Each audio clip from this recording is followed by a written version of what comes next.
السلام عليكم متابعيني الكرام، يا مرحبا بكم، الله يحييكم ويسلمكم. اليوم نتكلم عن الأعشاش. كل فترة لازم تحطون الأعشاش.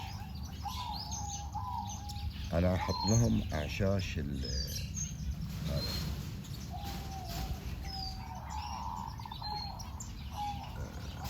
اللي هو ليف النخل، أغسله وأجففه، بعدين يبطل لهم العامل يحط لهم، وفيه خوص وكوس زايد الحشائش اللي كلمتكم عنه بتيكام. شوفي في هذا البذور، شوف ياكلونه، هاي البذور ياكلون البذور.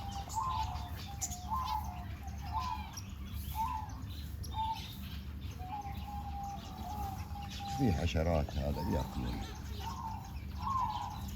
لازم تحطون لهم كل فترة والثانية تحطون لهم الأعشاش، إنه خلاص كل عش يسوونه اللي مو بعاجبنه يغير عشه، ما يتم على عش واحد يعني.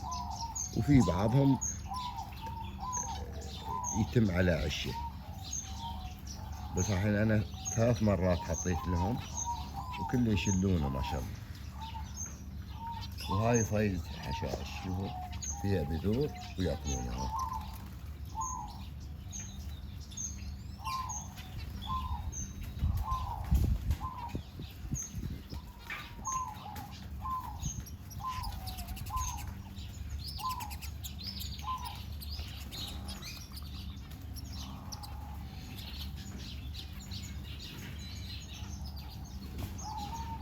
جزاكم الله خير، ولازم تهتمون بالطيور مالكم، وهذا شهر فضيل.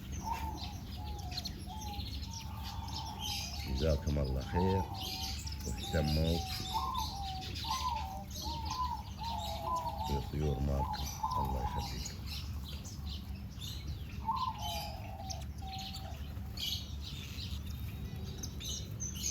جزاكم الله. شوف هذا فايدة الحشائش، إن فيها بذور وياكلونها.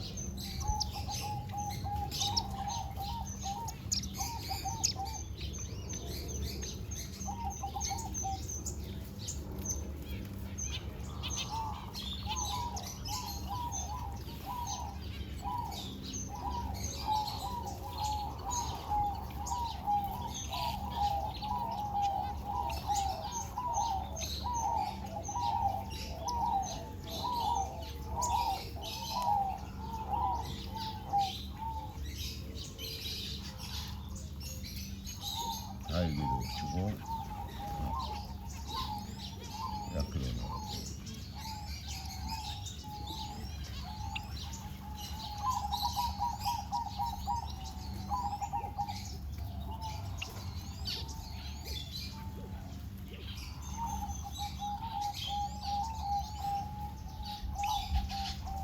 جزاكم الله خير، ولا تنسونا تعطونا اللايكات. جزاكم الله خير.